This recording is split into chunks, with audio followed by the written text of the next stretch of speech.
Westchester County, New York. Late afternoon. The first sign was not a sound. It was the way the air looked wrong. A thin line appeared above the tree line near the Xavier Institute. It hung in the sky like a cut. Birds scattered.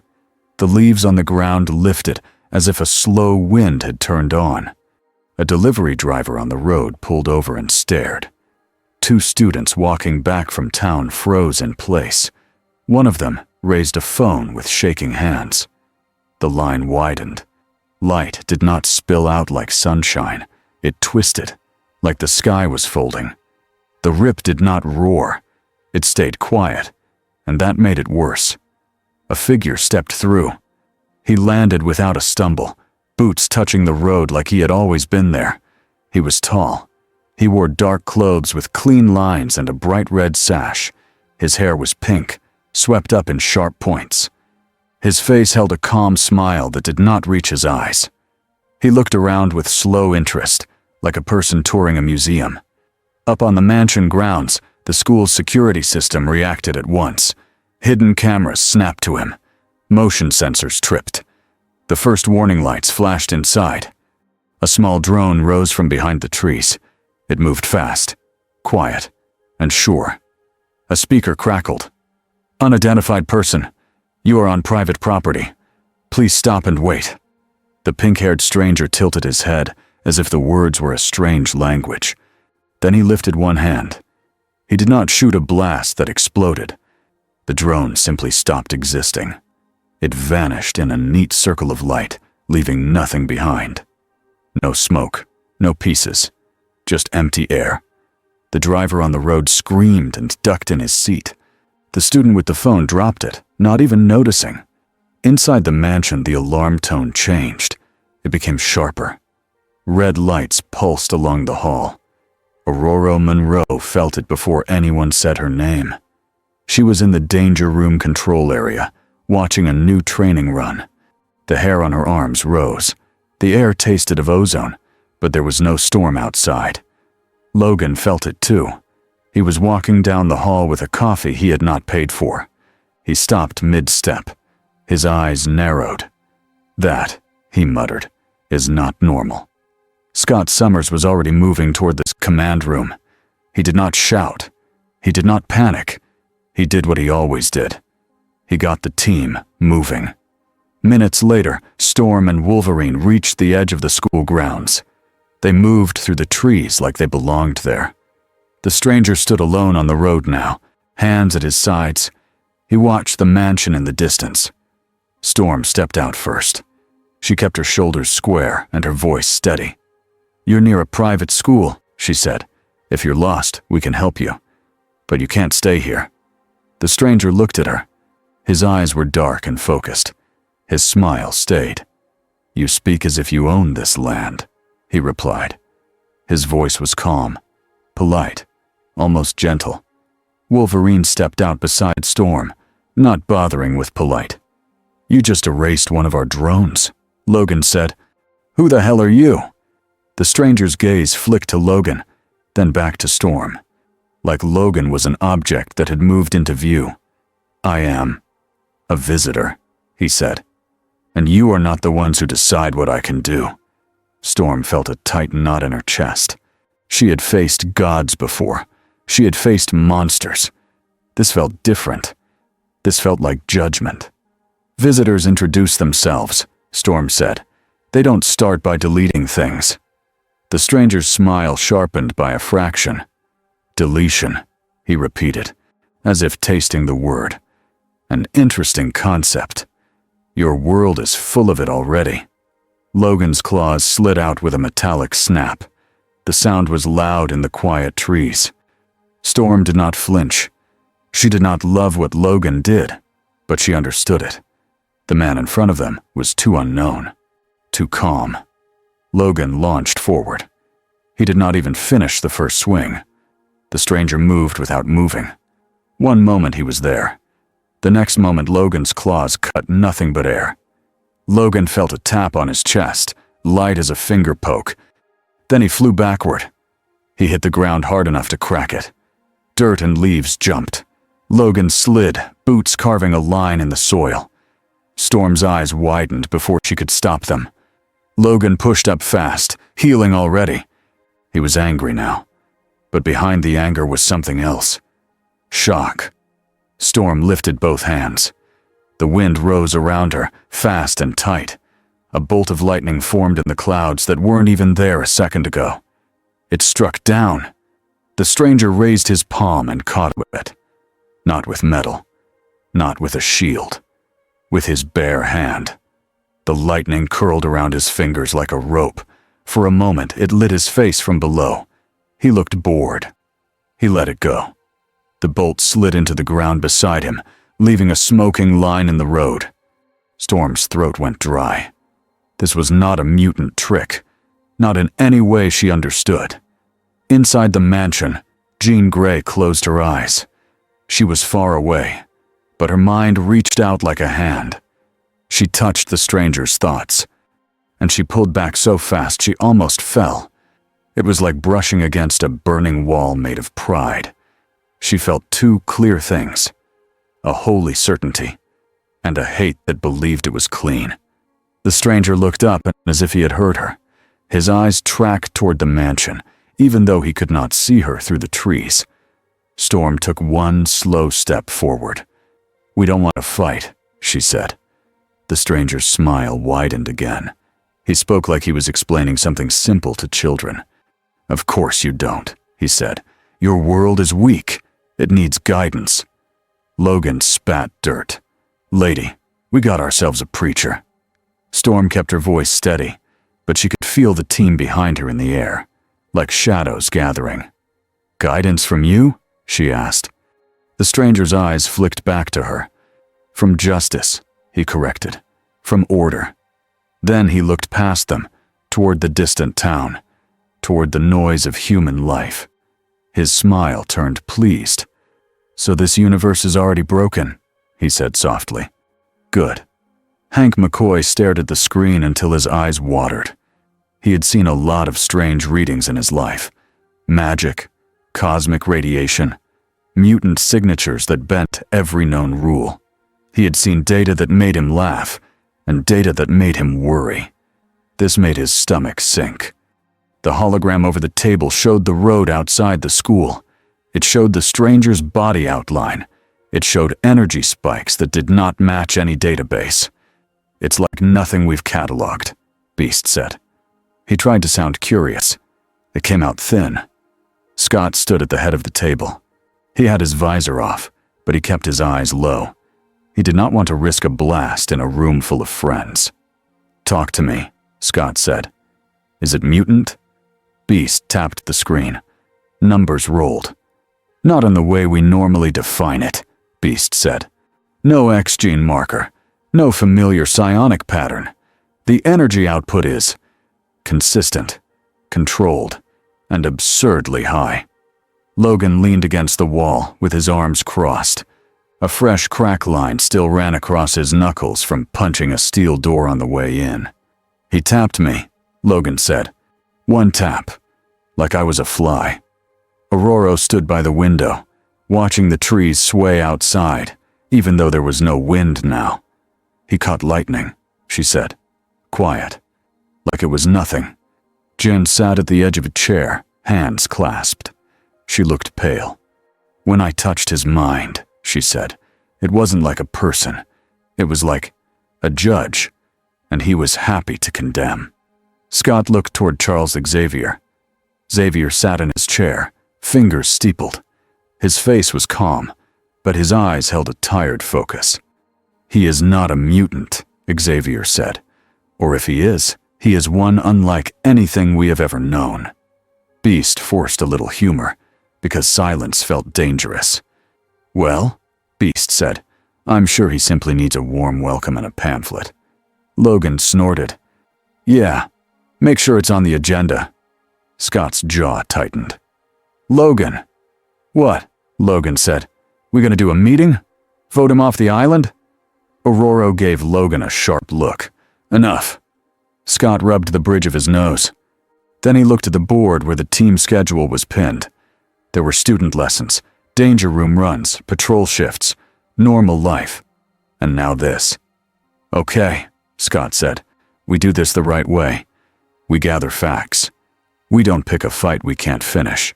And we keep students safe. Logan opened his mouth, ready to argue. Before he could, a soft chime sounded. Cerebro. Beast turned fast. Someone is near the system. Jean felt it too. Not the machine. The outside. He's moving, she said. Xavier closed his eyes. His fingers pressed lightly to his temple. I will speak to him, Xavier said. Scott's head snapped up. Charles. I will not attack, Xavier said. I will greet. Logan's voice was low. And if he hits you with one finger? Xavier's expression did not change. Then we learn. Outside, the stranger had moved from the road to the edge of the mansion grounds. He did not sneak. He did not rush. He walked as if this place belonged to him too. He stopped near the front gate. He looked up at the mansion. The lights were on inside. People were watching. Nightcrawler appeared a few steps away in a soft bamf, tail curling behind him. He held both hands up, palms open. His yellow eyes were careful. Hello, Kurt Wagner said. You have caused quite a stir. The stranger looked at Kurt with a mild interest, like seeing an unusual animal. And you are? The stranger asked. Kurt said. This is a school. People live here, young people. We would like to keep them safe. And yet, the stranger said, your world does not keep them safe. Aurora stepped beside Kurt. She kept her posture proud. You're speaking like you already know our world, she said. You don't. The stranger's gaze stayed on her a moment longer. You are strong, he said, as if giving a grade. And still you serve weakness. Storm's eyes narrowed. We protect people. People, the stranger repeated. Humans and... What do you call yourselves? Kurt blinked. Mutants. The stranger's smile returned, almost pleased. So, he said, this universe has division built into its blood. Storm's voice stayed level. You're asking questions. That's good. It means you might be willing to listen. The stranger tilted his head. Listen to what? To the truth, Storm said. That we don't solve hate by killing the hated. For the first time, the stranger's calm slipped just a little. Not into anger, into a sharper kind of focus. Hate, he said softly, is the natural response to corruption. Inside the mansion, Xavier's mind reached outward. Not like a shove, like a hand offered in greeting. Hello, Xavier sent. I am Charles Xavier. You are welcome to speak, but you must not harm my people. The stranger's eyes shifted toward the mansion again. His lips moved, but the reply did not travel through air. It slid through thought, clean and strong. Charles Xavier, the stranger replied, a mind that believes it can guide this world. Xavier held steady. He kept his mental voice calm. We guide by teaching, by choice. A pause. Then the stranger's mind pressed back, not with rage, with certainty. Xavier felt the pressure like a mountain on his chest. He felt his own thoughts strain to stay in shape. The stranger's presence in the mind was wide and cold. It carried a deep belief that mercy was a mistake. Xavier did not break. He did not scream. He simply pulled back before damage could be done. Inside the mansion, Xavier opened his eyes. A bead of sweat sat at his temple. Jean leaned forward. Charles? He gave a slow nod. He is disciplined, focused, and very sure he is right. Logan muttered, Great, a strong guy with a mission. Far away, in a quiet building that did not appear on public maps, another screen lit up. A woman in a white lab coat leaned close, eyes reflecting the data. Dr. Alia Gregor did not smile. She did not gasp. Her mind raced. Energy output, movement speed, object removal without debris. Her system tagged it with a simple word. Anomaly. Around her, people in clean uniforms spoke in clipped tones. Is it a new mutant? one asked. Gregor's voice was calm. No, she said. It's worse. It's unknown. A man behind her pointed. Satellite caught his face. Gregor stared at the image of the pink hair, the calm eyes, the faint smile. Orcus will respond, she said, not with fear, with preparation. A second alert appeared. A project name came up on a hidden file. Nimrod. Gregor's eyes hardened. Wake the prototype, she said. In another place, under a different kind of light, a man with a perfect smile watched the same footage. Mr. Sinister sipped something red from a glass and hummed, almost like he was enjoying music. A beautiful body, he said, and such clean control. He leaned closer to the screen, eyes bright. Oh, Sinister whispered, this will be fun. Back at the mansion, Scott had forced the meeting back into shape. He pointed at a board. He made it simple. Storm and Kurt keep contact, he said. No fighting unless it's unavoidable. Beast keeps scanning. Jean stays ready in case we need shields or a mental defense. Logan. Logan raised his eyebrows. Don't say it. Don't provoke him, Scott finished. Logan smirked. So, know me. Storm looked between them. Scott. Scott exhaled. Fine. You stay close. You do what you do best. Protect. Logan's smirk faded. That I can do. John's eyes were distant. He felt me, she said, when I touched his mind. He looked right at me. Beast swallowed. That's not common. Xavier rolled closer to the window. Outside, the stranger stood at the gate like he was waiting for the world to catch up. He is not attacking, Xavier said. Not yet. Scott's voice was tight. So what is he doing? Xavier watched the stranger's still posture, the calm in his shoulders. He is learning, Xavier said, and deciding. The next morning, the first sentinel struck. It did not come alone. It came with others, clean and silent, dropping from the sky like metal rain. Scott Summers saw them through the mansion's security feed before the first impact even hit. His stomach sank. He had fought sentinels for years. He knew the sound of their engines. He knew the timing. He knew what it meant when they came this close. Code red, he said into the comms. Sentinels, multiple. They're coming right at us. Students were already being moved. Teachers guided them down halls, into reinforced areas, into safe rooms that had been built from too many past disasters. Scott ran toward the front lawn with his team. He kept his voice sharp, but steady. Storm, get the sky. Keep them off the school. Kurt, get to the students and help evacuation. Logan, you stay with me. Jean, shields. Beast, find me their weak points. Beast panted as he ran. They never arrive with weak points, Scott. That's why you're here, Scott snapped. They burst outside. The morning was bright. The lawn was green. Then the shadow fell. A sentinel hit the ground beyond the gates with a heavy crash, then another, then another. They were not the old clunky ones. These looked newer, sleeker. Their eyes glowed. Their arms shifted shape as they scanned. Storm rose into the air, white hair whipping in the wind she had pulled into being. Her eyes flashed. Lightning tore across the sky. She struck the first sentinel hard. It staggered, metal sizzling. But it did not fall. John's voice came through the comm. They're insulated, she said. They planned for you, Aurora. Storm's jaw tightened. Then we planned better. Scott lifted his visor. A controlled optic blast slammed into a sentinel's chest and shoved it back. The metal dented. The machine adjusted its stance, stabilizing. Logan was already sprinting, claws out. He leaped and carved into a leg joint. Sparks flew. The sentinel's arm snapped down, trying to crush him. Kurt bamfed and yanked Logan out of the way at the last second. Please, Kurt said through clenched teeth, try not to die today. Logan flashed a grin that didn't match his eyes. No promises. Above them, a new figure dropped with the sentinels. Not a machine. A smaller human-shaped unit. White armor, smooth face, calm, glowing eyes. It landed lightly, almost politely. Beast's breath caught. That, Hank said, voice suddenly thin, is not standard Sentinel design. Jean's eyes narrowed.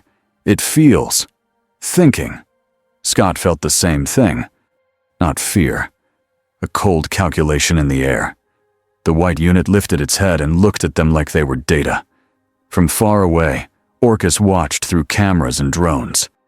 Dr. Gregor's voice came through an earpiece on a field commander. "Do not engage recklessly," she said.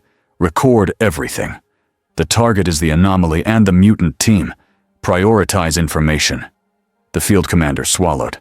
"And if we can't win?" Gregor's voice did not change. "Then, survive. And learn."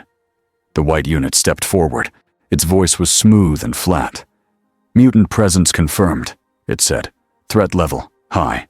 Additional presence, unknown." Its eyes shifted toward the tree line. Scott's blood chilled. Because he knew who was there. He had felt it last night. That calm weight in the world. And now the Sentinels had come here anyway. Meaning Orcus thought this was worth risking a war. The trees at the edge of the ground swayed. A figure walked out slowly. Pink hair. Dark clothes. Red sash. He looked at the Sentinels with mild disappointment, like someone had brought the wrong gift. Storm's voice carried across the lawn. "This isn't your fight." The stranger's eyes flicked to her. "Everything is my fight," he said. Logan growled. "Great timing, preacher." The stranger ignored him. The white unit turned fully toward the newcomer. Its eyes brightened. "Unknown energy signature detected," it said. "Begin adaptation protocol." Scott shouted, "Everyone, keep civilians clear. We don't know what happens if they—" A sentinel fired a net of crackling energy toward the school. John threw up a telekinetic shield. The net splashed against it like hot rain. John's teeth clenched. "They're aiming at the building," she said. "They want the school." Storm thrust her hands forward. A wall of wind slammed into the sentinel line and knocked two of them sideways. Kurt bamfed in and out along the edges of the yard, pulling students and staff away from broken fences and falling debris. Beast ran low and fast, scanning the machines as he moved, fingers tapping a device on his wrist. "Scott," Beast shouted. "Their alloy is self-repairing. If we don't disable the central control, we'll be here all day." Scott's answer was simple. "Then we hit hard." He fired again. His optic blast ripped through one sentinel's shoulder joint. The arm fell, still twitching. The machine's head rotated. It adjusted. Then it fired a focused beam at Scott. Jun shoved Scott sideways with telekinesis. The beam cut a trench through the grass. Logan charged, slashing at the beam emitter. His claws dug deep. He ripped a chunk free. The sentinel's other arm morphed into a hammer and swung down.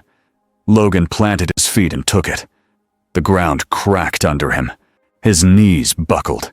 He roared and pushed back, heeling through the crushing force. Kurt grabbed his shoulder and pulled him out in a bamf before the second hit landed.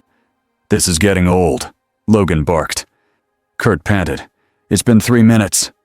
Then the sky went quiet. Not calm. Quiet like someone had turned off the world's noise. Storm felt it first. The wind she controlled. Hesitated. Like it was unsure if it still had permission to exist. The pink-haired stranger lifted off the ground without effort. No blast. No flare.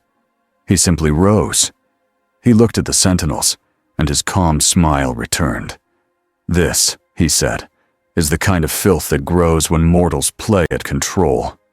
A pink light flickered around him. It did not explode outward. It formed tight, clean, sharp. His hair brightened. His aura deepened into a rose-colored glow. The air around him pressed outward, flattening grass in a wide circle. Beast's device screeched with warnings. John's eyes widened. She felt the force like a hand pushing against her chest. Scott whispered, "What is he?" Storm's voice was low. A storm that thinks it is a person. The stranger moved. He crossed the distance between himself and the sentinel line faster than the eye could track. One moment, he hovered near the trees. The next moment, he was in the middle of the machines. A sentinel swung. He was already gone. He appeared behind it and pressed 2 fingers to its back. The machine vanished. Cleanly, like the drone had. A second sentinel fired at him. The beam hit. It did nothing. The stranger looked down at the beam touching his chest like a flashlight. Then he flicked his wrist. A blade of pink energy formed from his hand, long and curved like a scythe. It hummed with steady power. He swung once. The beam split. The sentinel split with it, cut clean from shoulder to hip. Its halves fell apart and tried to repair, but the cut edges glowed and refused to reconnect. Storm stared, breath caught. He was not simply strong. He was precise. The white unit stepped forward. Its eyes tracked every motion. Adaptation in progress, it said. It fired a burst of micro-drones, each one tiny and fast, aimed to scan the stranger's energy. The stranger turned his head slightly, as if annoyed by buzzing insects. A wave of rose-colored ki rolled out. The micro-drones dropped out of the air at once, crushed by invisible pressure. The white unit tilted its head. "New variable detected," it said. "Energy behaves as—" The stranger was in front of it. He drove a fist into its chest. There was no dramatic wind-up, no wasted motion. The white unit blasted backward through 2 sentinels like a cannonball. It dug a trench in the ground and stopped, armor cracked, eyes still glowing. It rose again, slower this time. John felt something cold as she watched it. It was learning, not matching him, not even close, but learning how to survive long enough to keep learning. Scott shouted, "Aurora! Keep the big ones off the school! Jean! Civilian shields!" John forced herself to breathe. She spread her telekinesis wide, like a dome over the students being moved across the lawn. Debris slammed against her shields. She held. Kurt appeared beside her, face tight with effort. "They're scared," he said. "The children. They're trying to be brave." Jean swallowed. "Keep them moving." Logan's eyes stayed locked on the pink-haired stranger, even while he fought. He hated it. He hated seeing a battlefield where his claws didn't matter. A sentinel grabbed Logan from behind. Logan stabbed its arm and ripped free, then drove both claws into its face. He held on as it thrashed, carving deeper. Storm dropped a bolt of lightning to finish it. Scott blasted the same sentinel's knee joint. It fell. Teamwork. Clean. Fast. Hard. But the center of the fight had become something else. The stranger was carving through machines with the calm of a person cutting weeds. The white unit, Nimrod, Beast realized with sick clarity, shifted its arm into a new shape. It formed a focused cannon. Its eyes flashed as it locked onto the stranger. It fired a beam that did not look like normal energy. It pulsed in a pattern. It carried a strange frequency. Jean felt it, a kind of disruption, not pain, like static pressed into the mind. Storm's control wavered. For half a second, her wind stuttered. Scott's knees almost buckled. Beast gasped. "It's interfering with neural signals," he said. "It's trying to slow response time." Nimrod's voice stayed flat. "Target response decreasing. Continue." The stranger's head turned. For the first time, his smile dropped.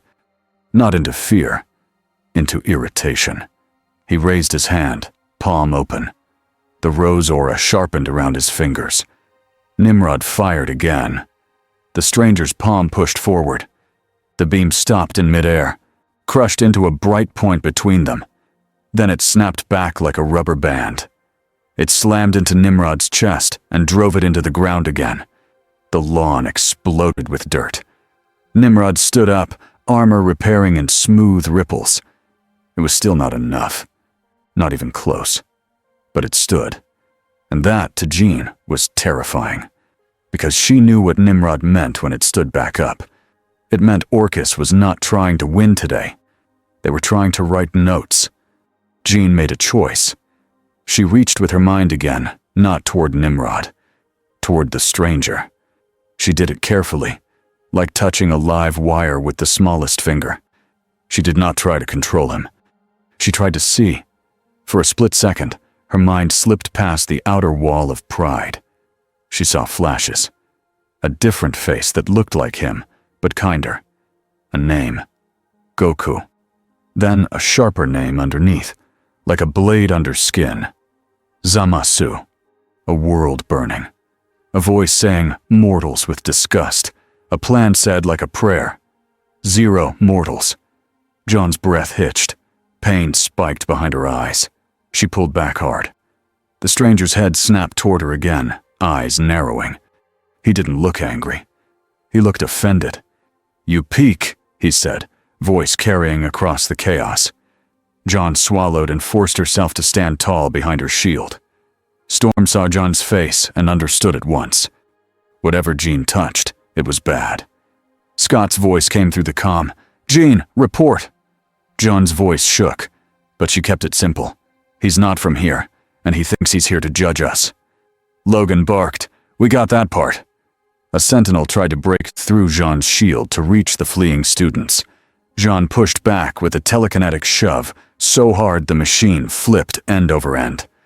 Her power was massive. She could lift tanks, tear apart buildings, stop storms of metal. And still, she felt like she was standing near a sun. The stranger moved again, rising above the battlefield. He formed the pink energy blade into something larger. A scythe shape, wide and curved, glowing like a sharp crescent. He swung it once in a wide arc. 3 sentinels split cleanly in half. The cut line glowed rose and refused to heal. Then the stranger pointed the scythe down at Nimrod. You learn, he said. Good. Learn this. He dropped. Nimrod raised both arms, transforming them into shields and weapons at the same time. It fired a burst of the strange disruption energy again. This time, it mixed it with hard light cages, trying to box him in. The cages formed in midair, snapping into place. The stranger hit them. For a fraction of a second, they held. A lot of people would not even notice that moment. Storm did. She saw the cages bend, but not shatter instantly. She saw Nimrod's eyes brighten, like it was proud. Then the stranger's aura flared, and the cages shattered like glass. He drove his scythe down. Nimrod caught the scythe with both arms. The ground beneath Nimrod cratered.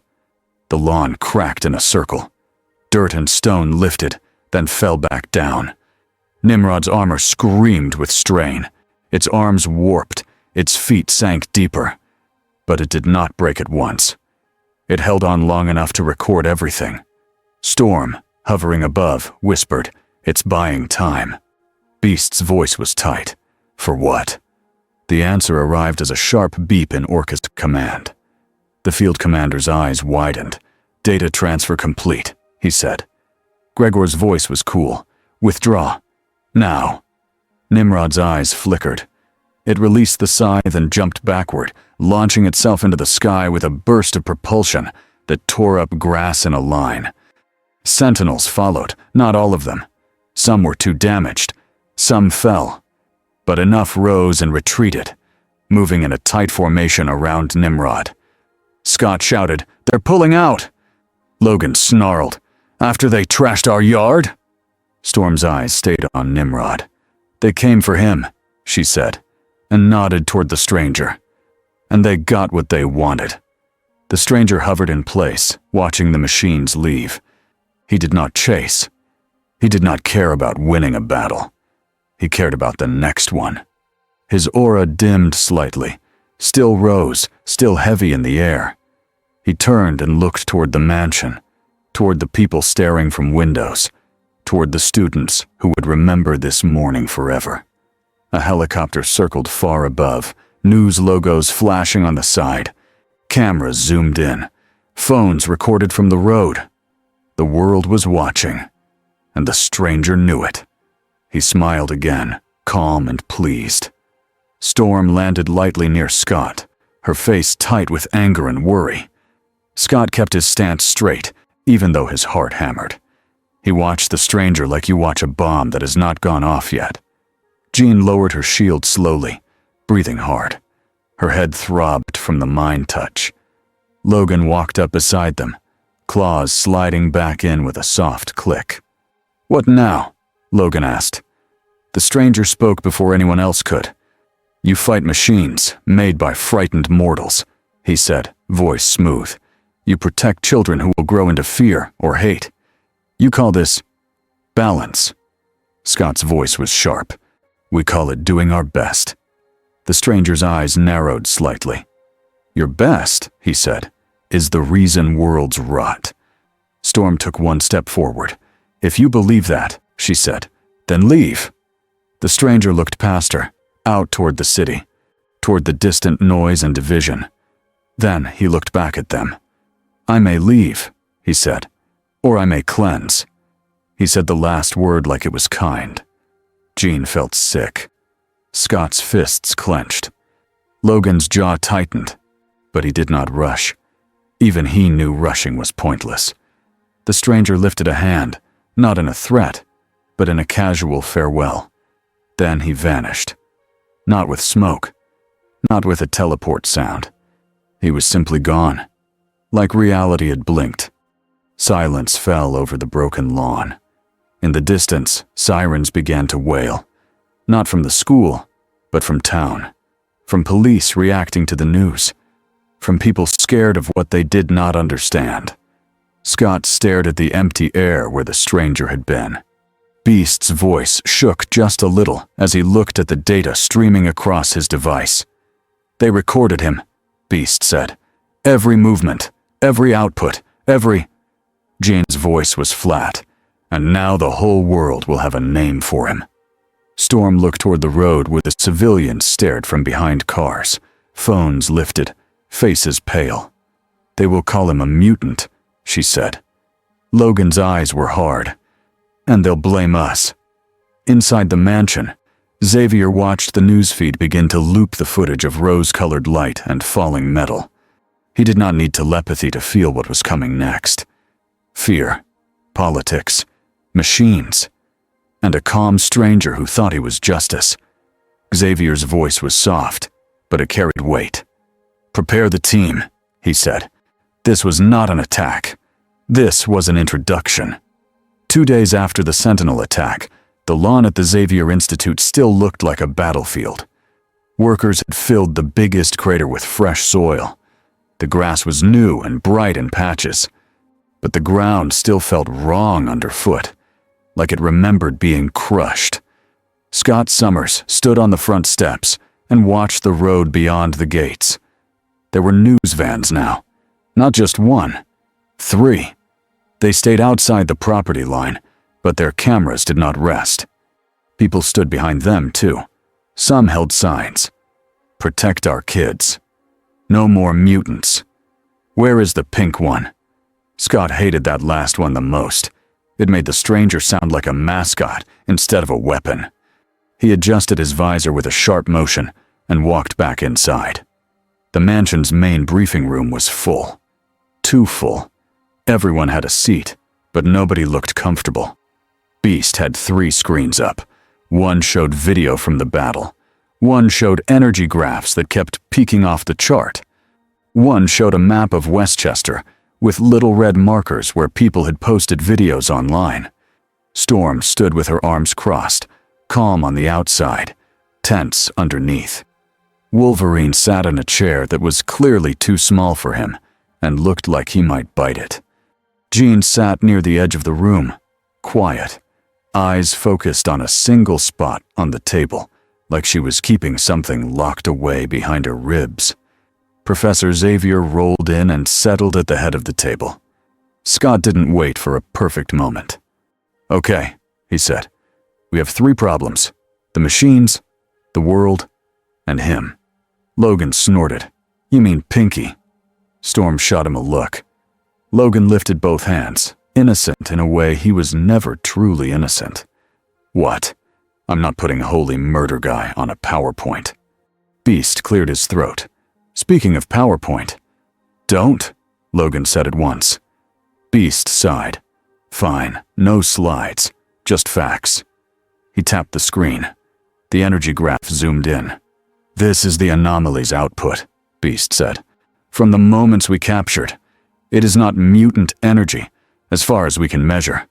It behaves more like a universal force he is shaping directly." Scott frowned. "Magic?" Beast shook his head.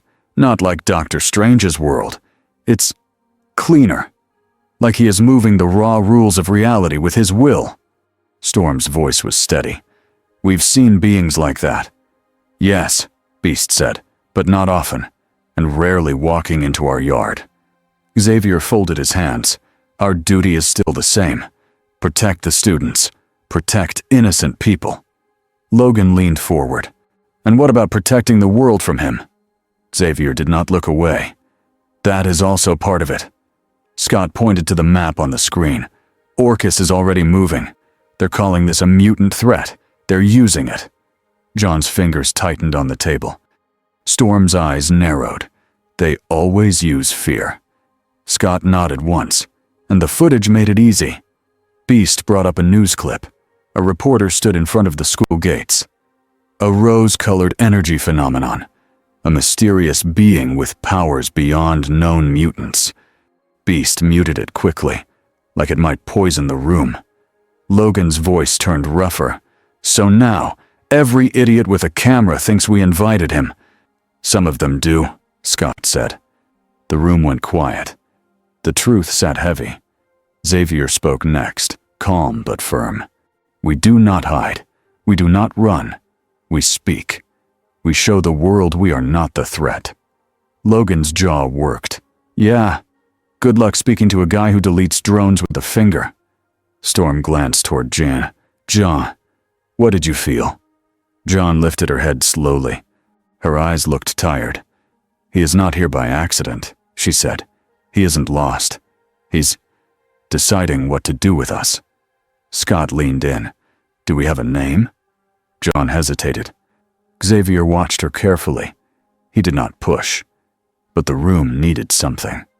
John chose her words like she was stepping through broken glass. "In his mind," she said, "I saw the name Goku. Like it mattered. Like it was a symbol." Beast blinked. "Goku." Logan stared. That's a name?" "It is," John said. "But it's not his name. Not fully." Storm's brow furrowed. "What does that mean?" John's voice stayed flat. "It means he's wearing someone. Or he stole a life. Or he's a copy." Scott felt a cold pinch behind his ribs. A stranger with that much power was bad enough. A stranger with stolen identity was worse. It meant planning. It meant purpose. Xavier's voice was gentle. "Jean, did you learn more?" Jean swallowed. "A second name. Zamasu." Beast's fingers flew over a keyboard. "Nothing in our databases. No alien file. No mystic index." Logan's eyes narrowed. "So we're fighting a guy with a fake name and a god complex." Storm's lips pressed together. "We're not fighting yet." Logan barked a humorless laugh. "Sure. We're just waiting politely for him to cleanse us." Scott held up a hand. "Logan, enough." Logan leaned back, but his eyes stayed hard. Scott looked at the board beside him.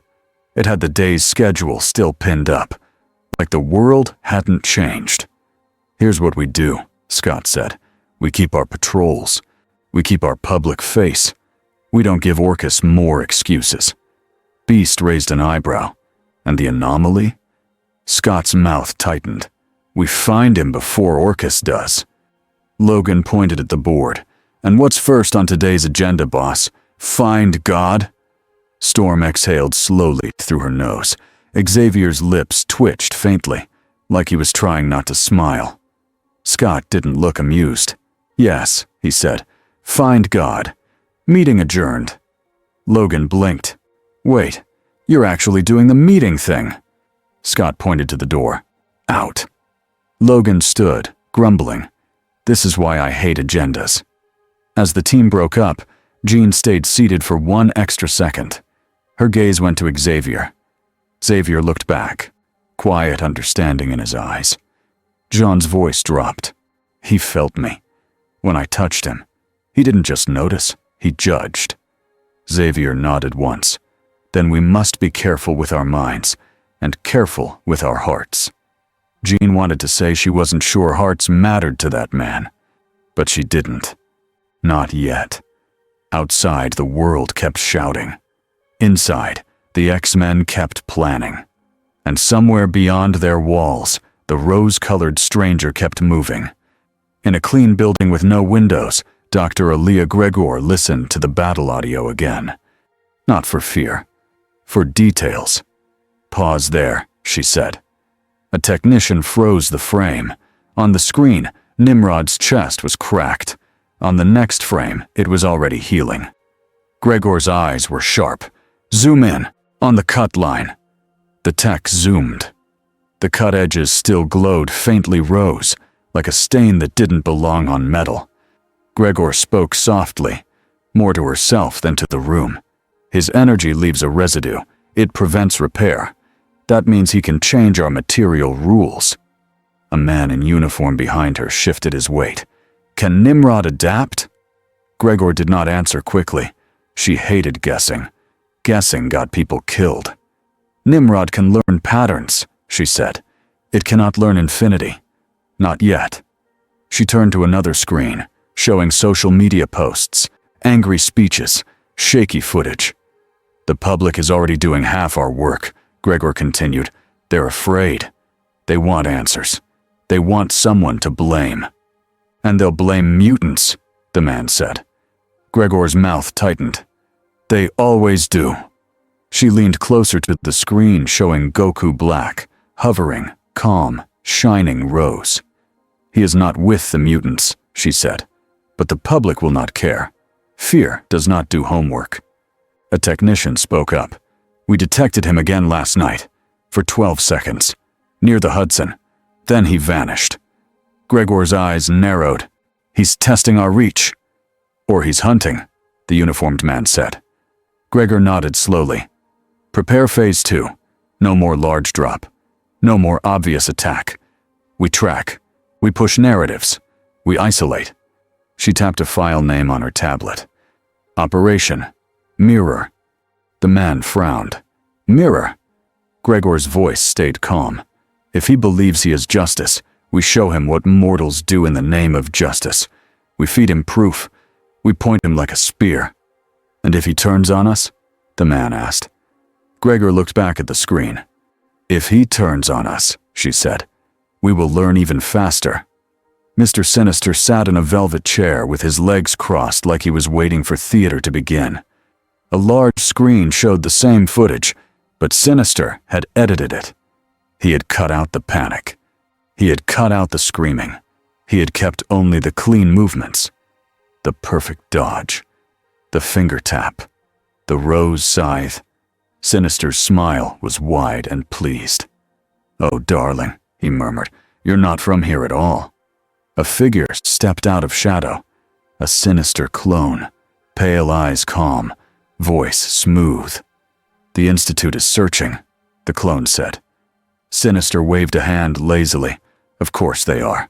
That's what heroes do. They search. They gather. They talk." He tasted the word like it was bitter. "Talk." The clone tilted its head. "And you?"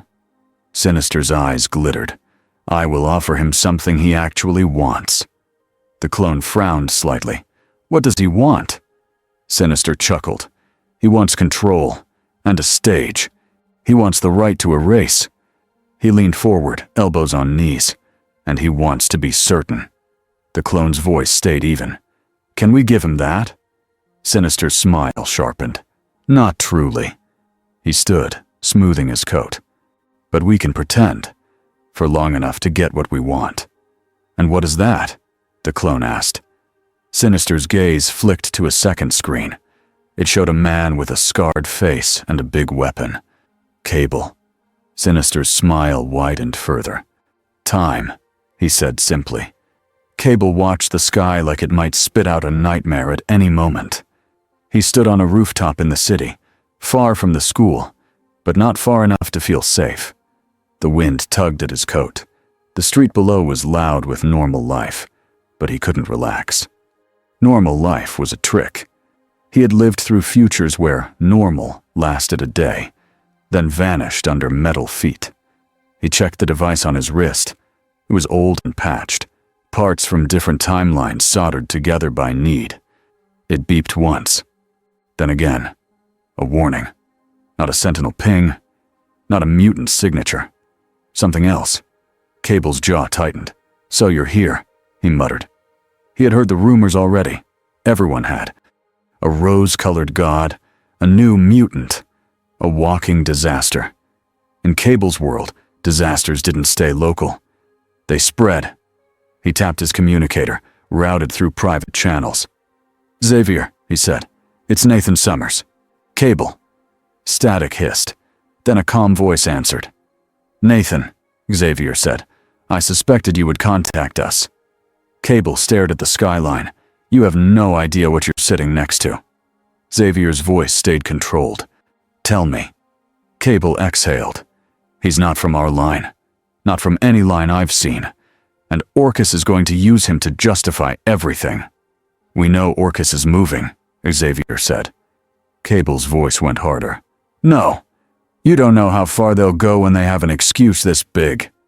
Cable's device beeped again. Louder. He froze. Because the warning tone had changed. It meant one thing. He wasn't alone anymore. Cable turned slowly. At the edge of the rooftop, a figure stood with hands behind his back, calm as a statue. Pink hair, dark clothes, red sash. The rose aura wasn't flaring. It didn't have to. The air already felt heavy. Cable's throat went tight, but his hand stayed steady. He brought his rifle up, not because it would win, but because it was who he was. The stranger looked at him with mild interest. "You carry time on your wrist," the stranger said. Cable's eyes narrowed. "Who the hell are you?" The stranger smiled slightly. "Someone who understands the problem of mortals." Cable's finger tightened on the trigger, but he didn't fire. He'd learned the hard way. You didn't poke a bomb unless you had a plan. "You're the one from the footage," Cable said. "The rose." "Color does not matter," the stranger interrupted. Cable swallowed his anger. He tried tactics instead. "What do you want?" Cable asked. The stranger's voice stayed calm. "You," he said, "and what you know." Cable's mind raced. Stall. Signal. Survive. "You're not a mutant," Cable said. "You're not even from this reality." The stranger's eyes narrowed, not in surprise, but in approval. "Good," he said. "You see?" Cable's communicator crackled again. Xavier's voice came through faintly. "Nathan?" "Nathan." Cable didn't answer. His eyes stayed locked on the stranger. "You're going to get a lot of people killed," Cable said. The stranger tilted his head. "Mortals kill themselves every day. I will simply finish what they began." Cable's stomach turned. He didn't have a perfect plan. He had a habit. He threw a small device down at his feet. It exploded into bright white light and thick smoke, not to harm, but to blind. Cable dove backward and hit a switch on his wrist device. A portal flickered behind him, small, unstable, like a wound opening in the air. He jumped. The stranger stepped forward through the smoke, still calm. He saw the portal. He saw Cable moving. He did not rush. He simply vanished. Cable landed hard on a different rooftop, somewhere outside the city. The portal snapped shut behind him with a crack. He didn't breathe easy. He knew better. A soft voice spoke behind him. "Time tricks," the stranger said. "Interesting." Cable spun, rifle up. The stranger stood 3 steps away, not even winded. Cable's heart hit his ribs like a fist. "Okay," Cable said, voice tight. "So you can follow." The stranger's eyes flicked to Cable's wrist device. "I can do more than follow," he said. Cable didn't answer. He fired. The bullets were special, not normal rounds. They carried energy disruptors built to slow even advanced machines. They hit the stranger's chest. They stopped. They hung in the air for a blink, like the world wasn't sure what to do. Then they fell to the ground, flattened like soft metal. The stranger looked down, unimpressed. Cable didn't wait for a lecture. He grabbed a second device from his belt and slapped it onto the rooftop. It unfolded into a humming field generator. A time stutter trap. The air around the stranger rippled. For a half-second, the stranger's outline blurred, like he was caught between frames. Cable's eyes widened. It worked. It actually worked. Then the stranger's rose aura pulsed once. The ripple shattered. The generator crumpled into scrap. The stranger stepped forward again, calm as ever. Cable backed up. His mind searched for one thing he could do that mattered. He hit his communicator hard. "Xavier," he said, fast. "He's on me. He's after Time Tech. Get ready. This is happening now." Then he ran. Xavier felt Cable's fear like a sharp edge. He didn't panic. He sent the alert through the mansion like a bell. Scott was already moving before the message finished. Storm rose into the air over the school, scanning the distance with sharp eyes. Jean stood in the courtyard, hands ready. Logan rolled his shoulders, claws half out. Beast grabbed equipment that he knew might not matter, but he needed something in his hands. Cable's voice came through again, rough and rushed. "He's too fast. He's too—" The signal cut out. Jean's head snapped to the east. She felt a pressure shift, like the world had leaned. "He's close," she said. Scott's voice was sharp. "Positions." And then Cable appeared. He stumbled into the courtyard like he'd been thrown by the wind. His coat was torn. His face was hard. He didn't stop moving. He pointed at his wrist. "He wants this," Cable said. "He wants time." Logan stepped toward him. "Buddy, you bring trouble like it's a hobby." Cable shot him a look. "You think this is funny?" Logan's grin vanished. "No, I think it's familiar." Storm lifted a hand. "Where is he?" Cable's eyes tracked upward. "Everywhere," he said. Jean felt it too. Then the air split above the courtyard. Not wide, not dramatic, just a thin cut, like a blade had tapped reality. The rose-haired stranger stepped through and hovered over them, calm as a judge above a courtroom. He looked down at the X-Men like they were a discussion he had already finished in his head. "You gathered," he said. "Good." Logan snarled. "You stalking time travelers now?" The stranger's eyes flicked to Logan. "You speak too much for someone so small." Logan took a step forward anyway. Scott caught his shoulder. "Not yet," Scott muttered. The stranger's gaze locked on Cable. "You run," the stranger said. "You hide. You scratch at time like a rat in a wall." Cable raised his rifle again, even though he knew. "If you touch this tech," Cable said, "you don't just break my life, you break everyone's." The stranger's smile returned. "Everyone," he repeated. "Yes, that is the point." Jean's breath caught. Storm's eyes hardened. Scott's jaw tightened. Xavier rolled forward, calm as he could be. "You are not the answer to our problems," Xavier said. The stranger looked at Xavier and spoke politely, almost like he respected the posture. "Your world is sick," he said. "You protect the sickness. You call it hope." Xavier's voice stayed steady. "Hope is not weakness." The stranger's eyes narrowed slightly. "Hope is a lie mortals tell themselves to avoid change." Cable's wrist device beeped sharply. The stranger tilted his head. "Give it to me." Cable didn't answer. He slammed his palm onto the device. A portal flared open behind him, bigger this time, more unstable. The edges sparked. Cable grabbed Xavier's chair with one hand and shoved, pushing the professor back out of reach. "Move!" Cable shouted. Scott swore. "Nathan!" Cable jumped backward into the portal. Joan's eyes widened. "Scott, that portal is unstable." Scott's mind snapped through choices. If Cable went alone, he died. If they followed, they risked ripping reality. The stranger didn't hesitate. He moved toward the portal like a blade moving toward a target. Scott made the choice. "Go!" he shouted. Storm shot upward and then dove through the portal like lightning. John followed, shielding the edges with telekinesis. Kurt bamfed in after them, grabbing Beast by the arm. Logan lunged last, Scott right behind him. The portal snapped and screamed. Then the world turned inside out. Cable landed on broken asphalt under a gray sky. The air smelled like metal and smoke. The horizon was wrong. Too flat. Too dead. He had seen this place in nightmares. He turned and looked at the skyline. Tall buildings stood like skeletons. Some were split open. Some were covered in hard metal vines. Sentinels walked in the distance, slow and steady, like patrol animals that never got tired. Cable's mouth went dry. He hadn't meant to come here. Not this far. Not this line. But the portal had pulled from Panic, and Panic chose the darkest door. Storm landed beside him, boots scraping. Her eyes widened as she took in the sky. "This is," she started. "A future," Cable said. "One of the bad ones." John landed and staggered, one hand at her temple. Kurt appeared with Beast, both looking sick from the travel.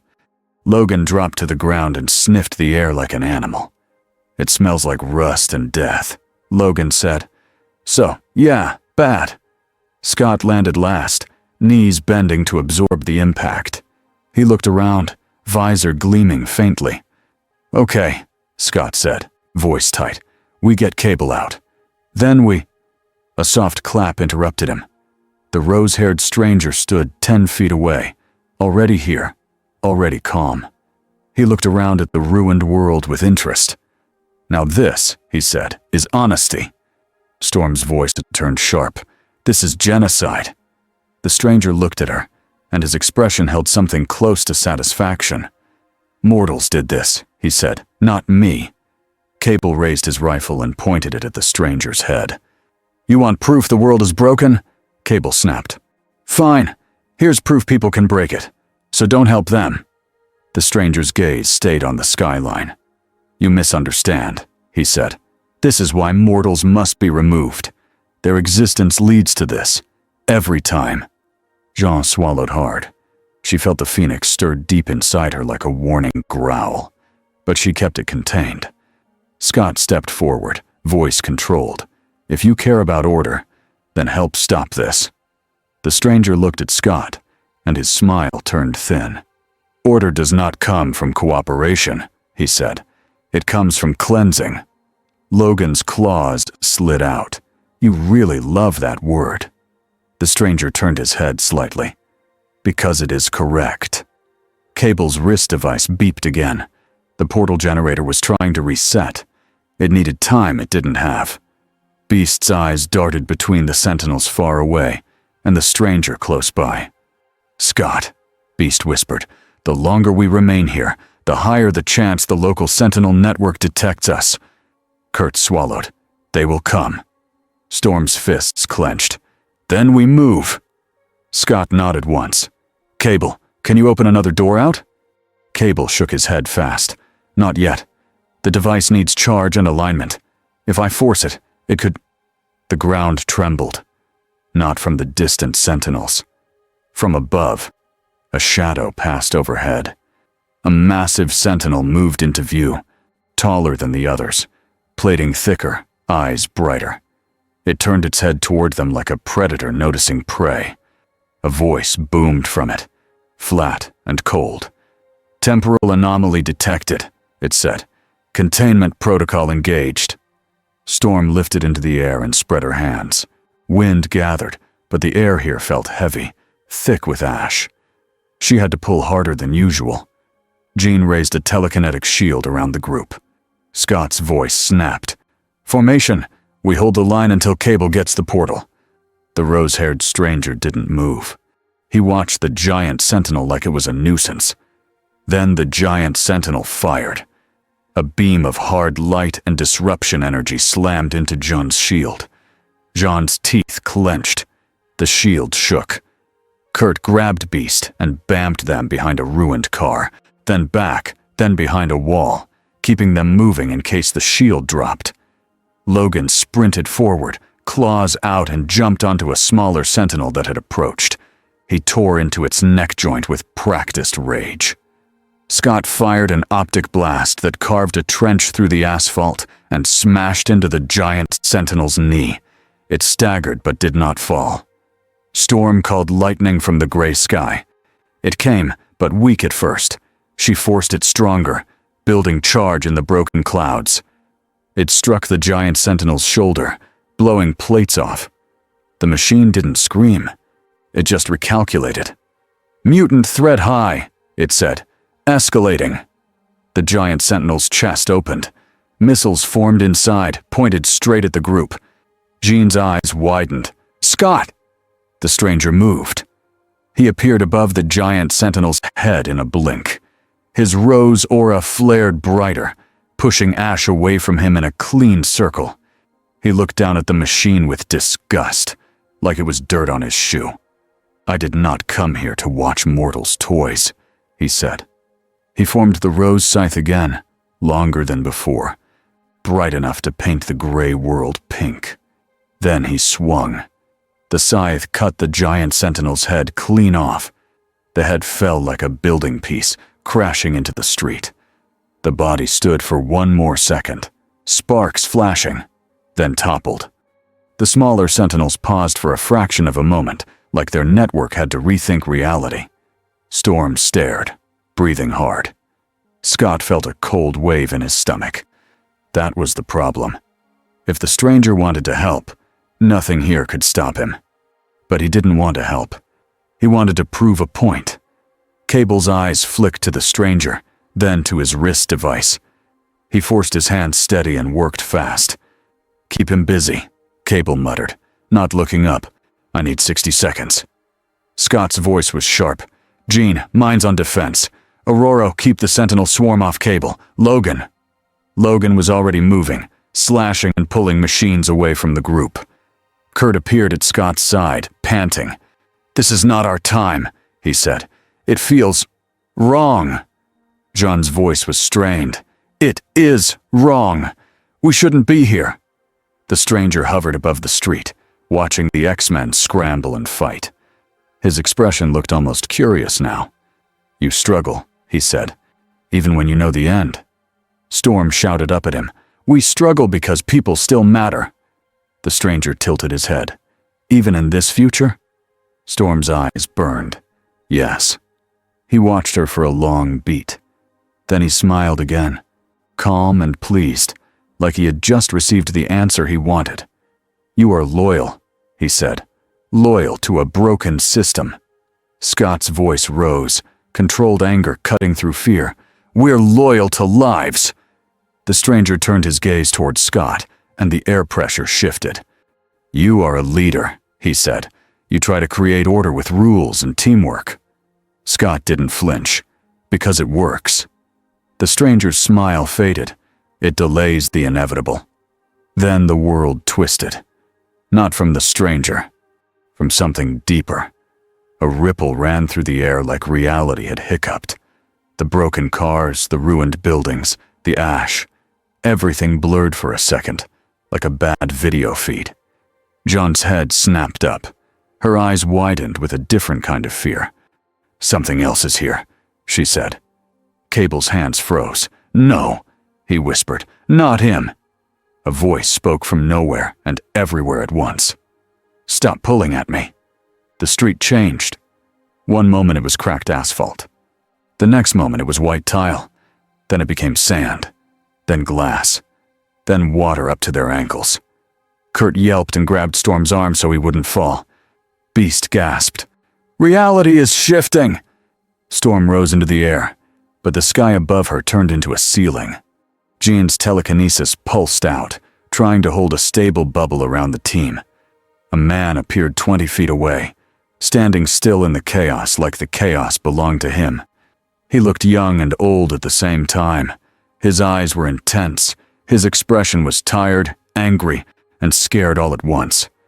Legion. David Haller. Scott's stomach dropped. He had heard the stories. He had seen what happened when David lost control. Jean's voice went quiet. "David," she said carefully. Legion's eyes flicked to her, then to the stranger. His face twisted. "Who is that?" Legion demanded. "Why does he feel like a knife in my head?" The rose-haired stranger looked at Legion with clear interest for the first time since arriving in this future. "A fragile god," the stranger said. Legion's voice shook with anger. "Don't call me that." The street turned into a hallway. The hallway turned into a forest. The forest turned into a place with no ground at all, only floating pieces of broken buildings. Kurt clung to Beast, eyes wide. "This is very unpleasant," he said through clenched teeth. Logan snarled, trying to find something solid to stand on. "Kid, focus!" Legion glared at Logan. "Don't call me kid." Jean stepped forward, keeping her voice calm on purpose. "David, listen. We didn't come to hurt you. We got pulled here." Legion's eyes flicked to Cable. "You," he said.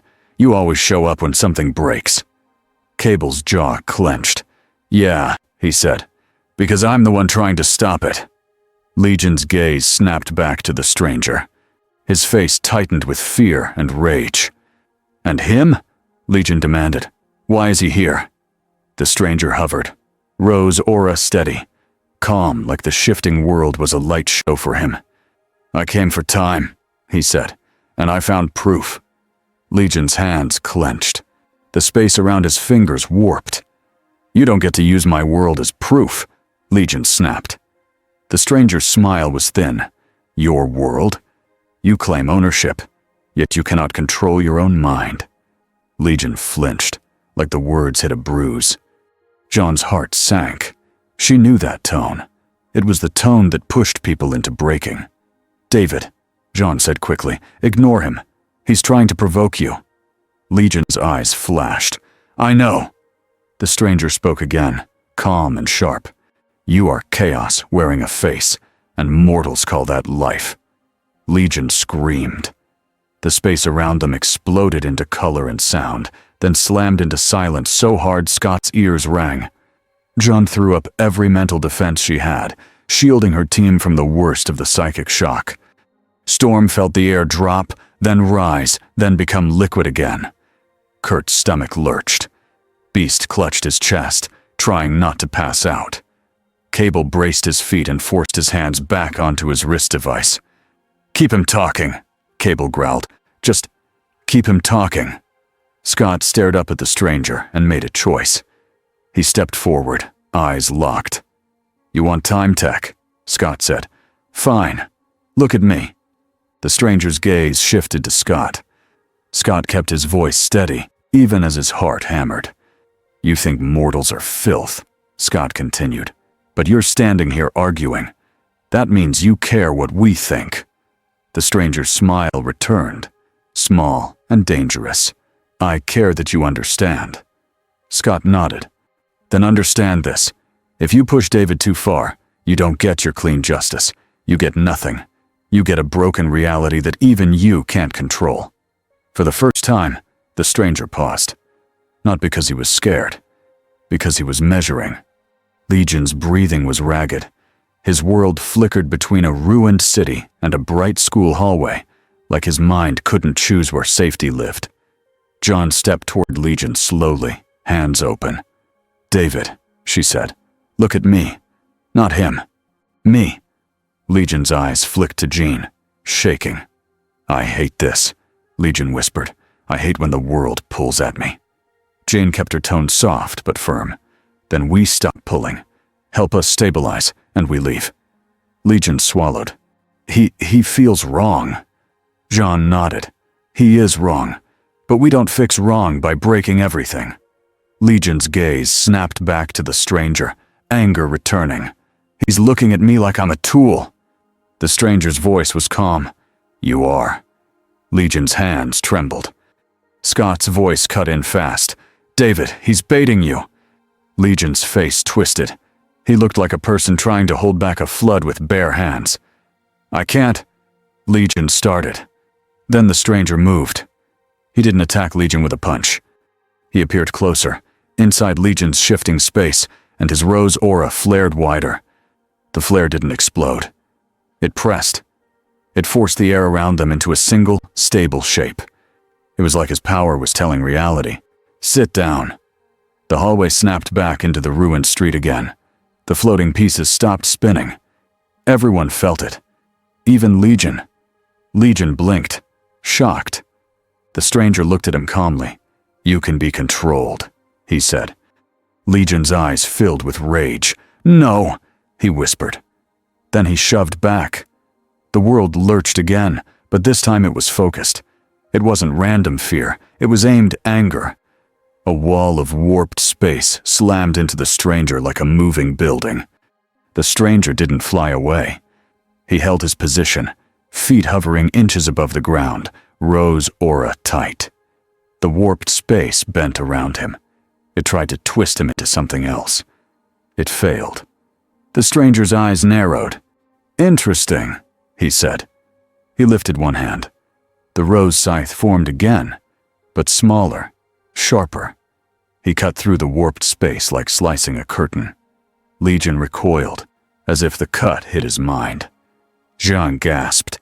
"He can cut reality distortions." Beast's voice shook. "That should not be possible." Logan snarled. "Nothing about him should be possible." Cable shouted without looking up. 30 seconds. Scott's mind raced. They couldn't win this fight. Not here. Not like this. They needed one thing. Exit. John locked eyes with Legion. "David," she said, urgent now, "help us leave. Don't give him more time. Don't give him more chances." Legion's breathing stuttered. His eyes flicked to the broken sentinels, to the ruined skyline, to Scott's face, to John's steady gaze. Then he made a choice. Legion lifted both hands and squeezed the air. The world didn't change into random shapes this time. It tightened into a tunnel, a corridor of stability. The shifting stopped. The background held steady long enough for Cable's device to beep sharply. "Now!" Cable shouted. A portal snapped open behind them, bright and sparking, edges shaking. Scott grabbed Beast by the arm and shoved him toward it. Kurt grabbed Logan. Storm moved last, turning to throw a gust of wind that shoved smaller sentinels away from the opening. Jean backed toward the portal, eyes still on Legion. "Thank you," she said softly. Legion's jaw clenched. "Just go," he snapped, "before I change my mind." The stranger drifted forward, calm, as if he could stroll through the portal too. Jean's eyes widened. "He's going to follow." Cable's face tightened. "Not if I burn the bridge." He slammed his palm onto his device. The portal edges crackled hard. Scott shouted, "Cable!" Cable's eyes flicked to Scott. "Get them home," he said. Then Cable stepped backward into the portal with them. But as he did, he threw a small device into the air behind him. A time-lock charge. It detonated with a silent flash. The portal screamed. The corridor Legion held started to collapse. The stranger's eyes narrowed as the space in front of him warped, not into chaos, but into a sealed knot. He moved forward anyway. He hit the knot. For a fraction of a second, even he stopped. Then his rose aura flared and pushed. The knot tightened more. It didn't break. It didn't defeat him. It delayed him. Long enough. The X-Men fell through the portal back into their courtyard at the Institute. The portal snapped shut behind them like a slammed door. Everyone staggered. Storm dropped to one knee, breathing hard. Kurt leaned over, hands on thighs, pale. Beast slumped against a wall, blinking like he'd just survived drowning. Logan looked around fast, ready for the stranger to appear. Jean's hands trembled. Scott stepped forward and looked at Cable. Cable stood upright, but his face looked grim and haunted. Scott's voice was tight. "What was that place?" Cable swallowed. "One of the futures we lose," he said. "One of the ones I try to prevent." Storm's voice went low, and he saw it. Cable nodded once. "Yeah," he said, and he liked it. John's eyes closed for a second. She felt the phoenix stir again, like a warning light. Scott stared at the empty air where the portal had been. He knew what the real damage was. Not the craters. Not the cameras. Not even the sentinels. The real damage was inside the stranger's head. He had just collected new proof for his sermon, and he had just learned something else too.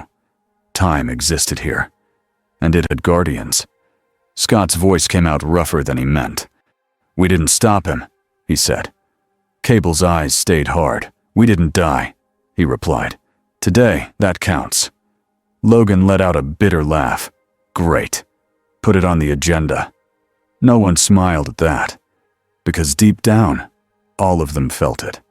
The stranger was still out there, and somewhere in the broken lines of the timeline, there was now a fresh scratch, a mark that did not heal cleanly, a promise that this was no longer just about their world. It was about every world. 2 weeks later, the Xavier Institute looked clean again from the road. The gate was fixed. The broken stones were replaced. The lawn was green, if you ignored the places where the grass grew in perfect squares, like a patch on a torn shirt. Inside, nothing felt clean. Scott Summers stood in the same briefing room where he had stood 100 times before. Only now, the board behind him had 3 new columns written in thick marker. Public sightings. Orcus movement. Unknown energy spikes. Under public sightings, Beast had taped up blurry photos from phones. A pink blur, a rose flash, a shadow hovering above a lake. Under Orcus movement, there were dates and places, new warehouses, new security bills, new machine shipments that nobody admitted were sentinels. Under unknown energy spikes, there were only question marks. Scott held a pen, then put it down again. He was tired of pretending any list could control this. Beast coughed lightly. "Before we begin, I would like to note that we have now held 3 meetings about how to avoid holding meetings."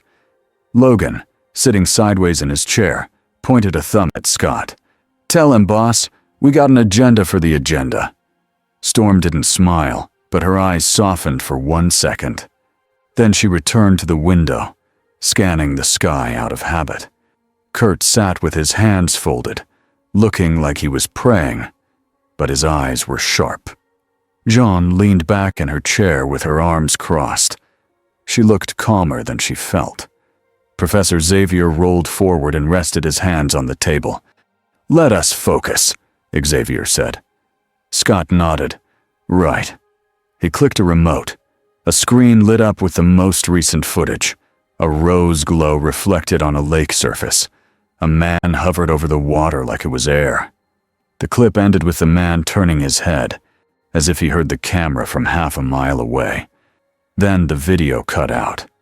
The phone had died, or the person had run, or something had simply turned it off. Beast tapped his chin. He is remaining close enough to be seen, but far enough to avoid direct contact. "Like he's letting the world stare," Logan said. "Like he wants to be a rumor." Jean's voice was quiet. "He wants them to fear him." Storm turned from the window. "And Orcus wants that fear." Scott pointed to the second column. "They're moving fast. They're pushing a story. They say that rose power is a mutant evolution, that we are hiding it, that we are training students to become weapons." Kurt's ears drooped slightly. People believe what scares them. Xavier's face stayed calm, but his voice tightened. "And what of the authorities?" Scott's mouth flattened. "Some are listening to us. Some are not. Some are already funding Orcus programs for safety." Logan snorted. "Safety? Sure. Like a cage is safer than a storm." Storm's tone sharpened. "Logan!" He lifted his hands. "I'm just saying what it is." Beast leaned forward, trying to pull the room back to facts. "We have also confirmed that Nimrod is active again. Not publicly, but the signatures match." John's fingers tightened once, then relaxed. "So it learned." Beast nodded. "It learned enough to remain a problem." Scott stared at the screen a moment too long. Then he spoke, steady and direct. "We need to find him before Orcus turns him into an excuse for war." Logan smirked. "And say what? Hi, sir. Please stop being a god today." Scott shot him a look. "We talk first." Logan's smirk faded. You really think talking works on him? Jean's voice cut in, flat and honest. Talking works if the other side believes you are a person. He doesn't. Silence sat on the table. Xavier broke it gently. Then we must become more than words. Kurt blinked. Charles. Xavier's gaze stayed on Jean. Jean has felt what he is. I trust her judgment. Jean didn't like how heavy that sounded. She didn't like being the person everyone looked at when the word cosmic entered the room. Scott cleared his throat. We don't have a plan to beat him. No, Beast said. We have plans to survive him. Storm's voice was firm, and to protect people caught between him and Orcus. Logan leaned forward, elbows on his knees. And what about stopping him from doing whatever he's really here to do? Cable, standing near the doorway, answered before anyone else could. We stop him from getting time. All heads turned. Nathan Summers looked worse than last time they saw him. He wasn't injured, not visibly, but his eyes were older. Orcus is hunting time tech, Cabalist said. Sinister is hunting time tech. Everybody thinks time is a key. Beast frowned. A key to what? Cable's voice went cold. To making sure you never get a second chance. Jean felt her stomach drop. She knew he wasn't being dramatic. Scott nodded once, like he had expected this. Do we know where Orcus is keeping it? Cable's jaw tightened. Not yet. But I know what it will look like. A facility that reads like a lab and a prison at the same time. Logan grunted, like every Tuesday. Storm didn't look amused. Nathan, if Orcus has time tech, how did they get it? Cable's eyes flicked to Jean, then to Xavier. Black markets, old projects, stolen work, and people like Sinister. Xavier's voice stayed calm. Then we must move quickly. Jean swallowed. He will move quicker. Cable gave her a tight nod. That's why I'm here. Scott looked at the board, at the lists, at the dates and question marks. He felt like he was staring at a storm map that kept changing. Okay, he said. We split priorities. Storm, keep our patrols visible. We protect the community. Kurt, stay close to students and staff. Beast, track every energy spike we can. Cable, work with me on Orcus patterns. Scott looked at Jean last. And you, he said, you stay ready. John hated that simple sentence. It made her feel like a weapon on a shelf. But she nodded anyway. I'm ready. She didn't say the other truth. That she could feel something behind her thoughts, like a door that was slowly unlocking. Far from Westchester, beyond the places where reporters waited, a ruined island sat quiet under a gray sky. Genosha. Parts of it were still broken, still marked by old tragedies. The air carried salt and rust. The ground was scarred. Goku Black stood in the middle of an empty plaza with cracked stone under his boots. He liked it here. It was quiet. It felt honest. No speeches, no meetings, no pleading faces. Only the hard facts of what mortals did to each other, again and again. He lifted one hand. A small rose light formed over his palm. It sharpened into a thin blade. He flicked it. The blade flew forward, cut through a fallen pillar, then returned to him like it was tied to his wrist. He watched the cut line. Clean. Perfect. He smiled. Control, he said softly. He closed his fist. The rose light vanished. Then he breathed in, slow, and reached outward with his senses. Kai did not belong to this world, not in the way it belonged to his. But the universe still had energy. Life still moved. Minds still pulsed with fear and desire. Machines still hummed. And time always left a taste. He could feel it now. Not right in front of him, but somewhere else. Somewhere human. Somewhere cold. A facility. A prison lab. He opened his eyes to... In the distance, the ocean moved in calm waves. It looked peaceful. He knew it was not. Nothing was peaceful while mortals existed. He thought of the future he had seen. The ruined city. The sentinels. The patrol shadows. They had called it genocide. He had called it proof. He thought of the leader with the visor, Scott Summers, a man trying to build order with teamwork, a fragile attempt. He thought of the woman who commanded storms, still loyal even in the face of ruin. He thought of the red-haired mind, Jean Grey, the one who had peaked, the one who carried a deeper fire, buried. He smiled again. This universe has strong pieces, he said, and still it breaks. He rose into the air and vanished in a clean blink. Not running, not hiding, moving toward the place where time tasted strongest. Dr. Aaliyah Gregor stood inside an Orcus facility that did not exist on any public map. It sat under a factory that made medical equipment. Above ground, everything looked normal. Below ground, it was cold steel and bright lights. Nimrod stood in a glass chamber, silent, waiting. Gregor walked past it like a person walking past a sleeping animal. A technician hurried beside her. "We're ready to begin Phase 2, he said. Gregor didn't slow, then begin. They entered a control room. Screens showed live feeds from cameras across the facility. Hallways, lab rooms, containment doors. In the center was a sealed room with thick walls and a humming device inside. A time anchor. Not a full-time machine. Not enough to jump years at will, but enough to make a hole if someone strong enough pushed. Gregor stared at it. "We will not beat him," she said quietly, "but we can aim him." The technician swallowed. "How?" Gregor tapped a screen. On it appeared footage of anti-mutant riots.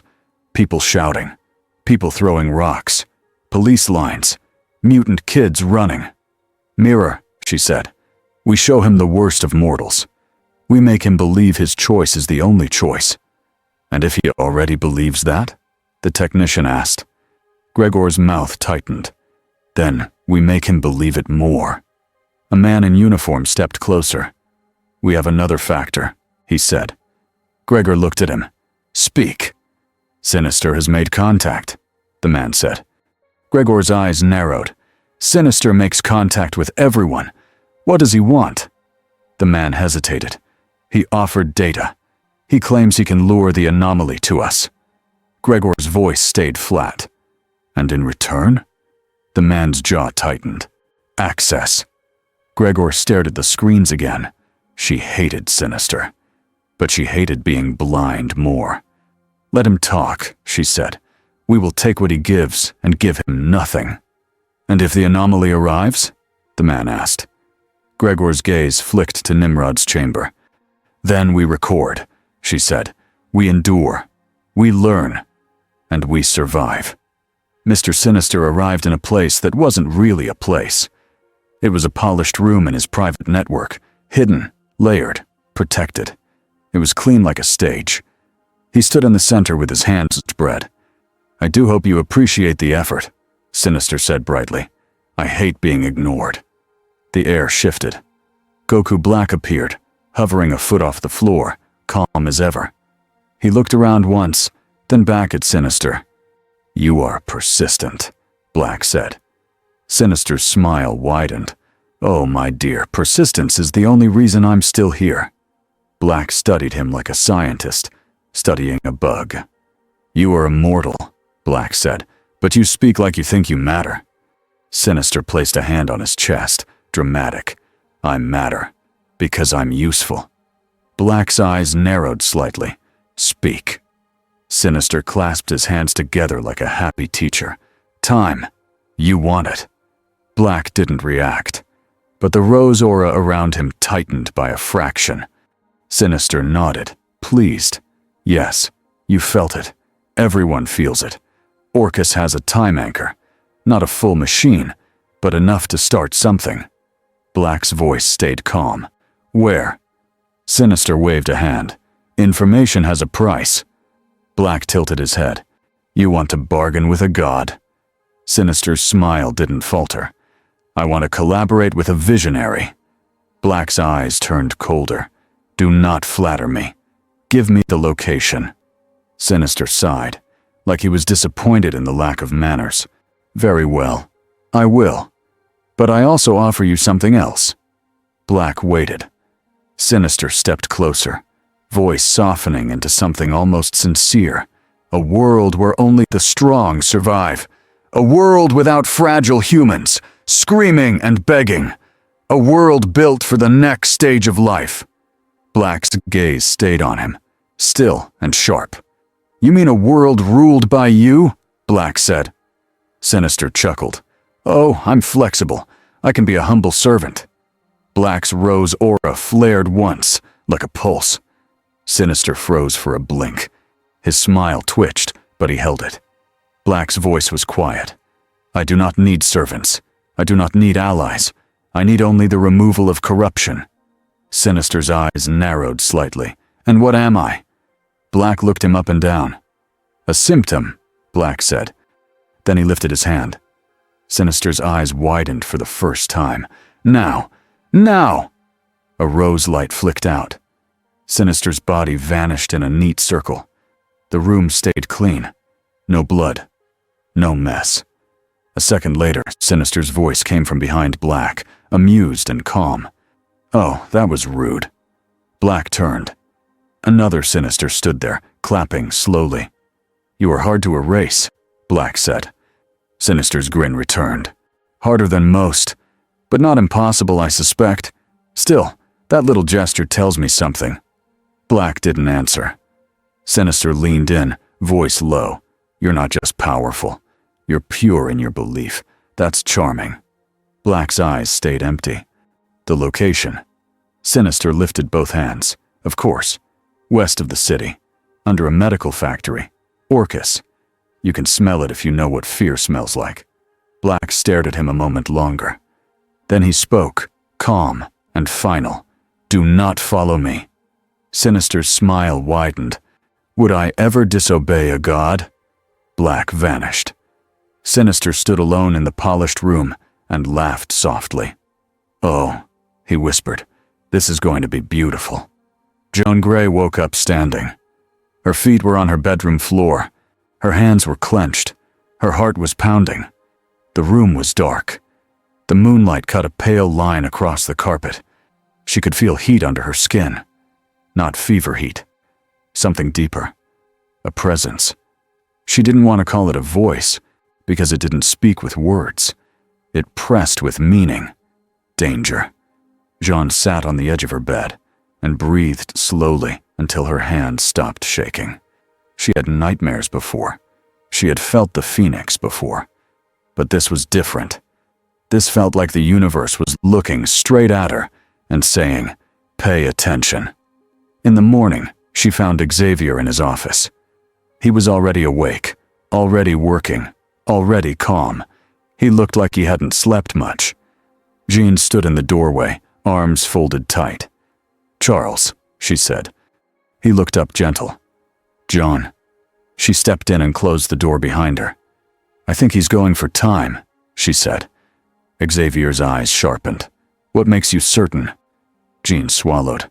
I can feel it. And I had a dream. Not just a dream. A warning. Xavier's voice stayed even. The Phoenix. Jean nodded once. Xavier didn't flinch at the name. He respected it. He feared it. He also knew it was real. What did you see? He asked. Jean's gaze dropped. A door opening in the wrong place. A rose blade cutting through something that shouldn't be cut. And fire. Xavier's expression softened. Jean. Jean looked up fast. I'm not asking to become it, she said. I'm saying it's already watching. Xavier was silent for a beat. Then he spoke carefully. If it intervenes, it may not do so gently. Jean's voice went quiet, and if it doesn't, he might do something worse. Xavier nodded once. We must act. Jean exhaled. He's going to Orcus. Xavier's eyes narrowed. How do you know? John's jaw tightened. Because the universe keeps pointing at the same place. Xavier didn't argue. He called Scott. The Orcus facility sat beneath the factory like a hidden wound under clean skin. Above ground, the building smelled like disinfectant and plastic packaging. Trucks came and went. Workers wore uniforms and looked bored. Below ground, it was a different world. Cold lights, thick doors, cameras in every corner. Scott moved through the underground hallway with Storm, Logan, Beast, Jean, Kurt, and Cable. They weren't wearing bright costumes. They didn't want a spectacle. But stealth felt silly when the thing they were chasing could cross miles in a blink. Cable checked a small device in his hand. "The time anchor is ahead," he said, "and the energy spike is already inside the facility." Storm's voice was low. "He's here." Jean's skin prickled. "Yes." Logan's claws slid out with a soft sound. "About time." Scott held up a fist. Everyone stopped. He listened. Not with super hearing, with instinct. The facility was too quiet. Beast whispered, "This is a trap." Cable nodded.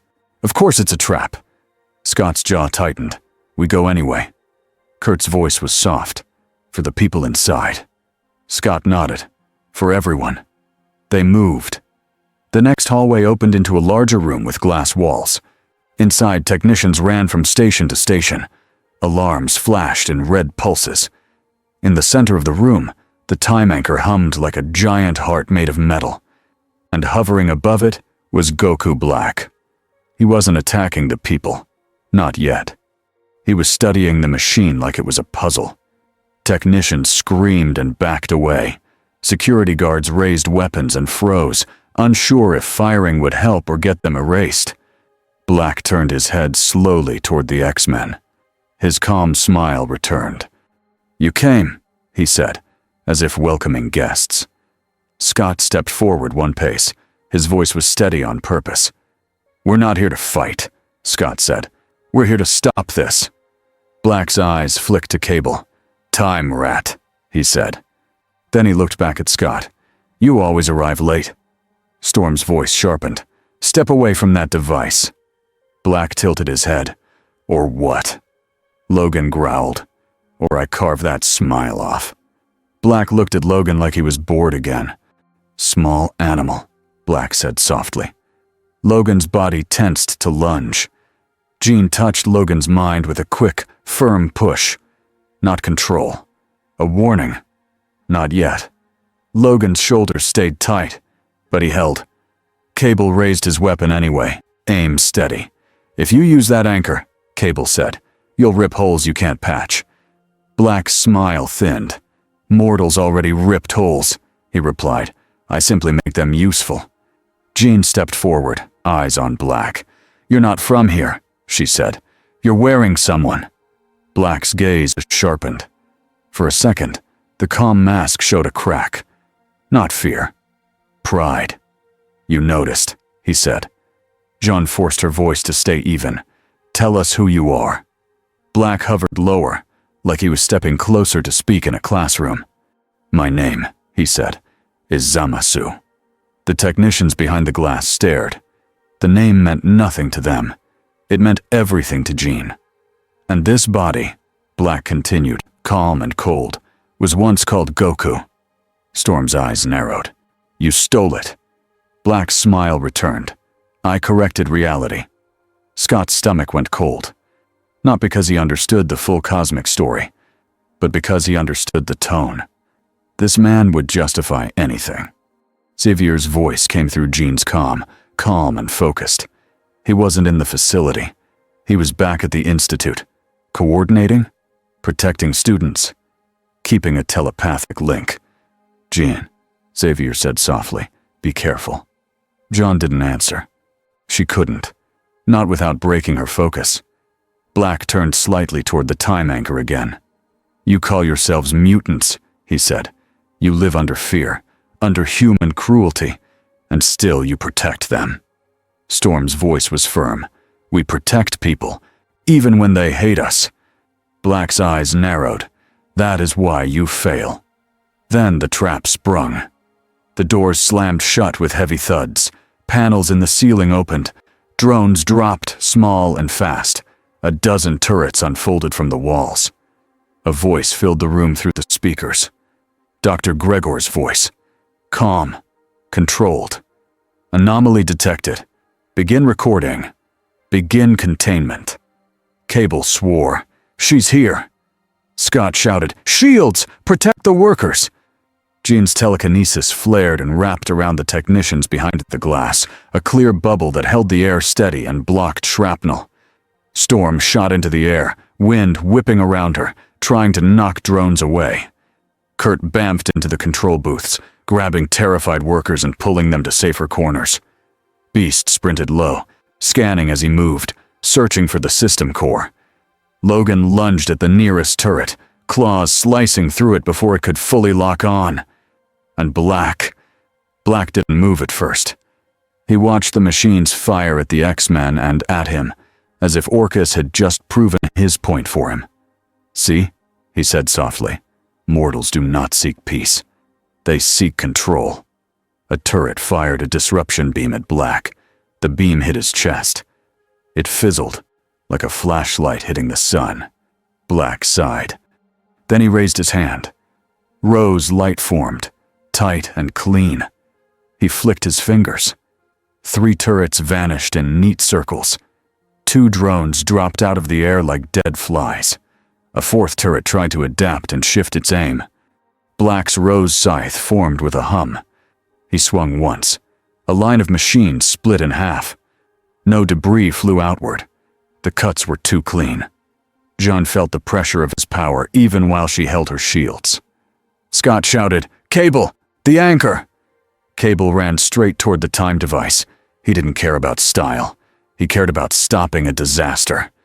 Black drifted down in front of him. Calm. "No," Black said. Cable lifted a small time lock charge. "Back off." Black's eyes flicked to it with faint interest. A toy. Cable slapped it onto the floor and triggered it. The air around Black rippled, time stuttering in a tight bubble. For half a second, Black's outline blurred. Cable's eyes widened. "Now!"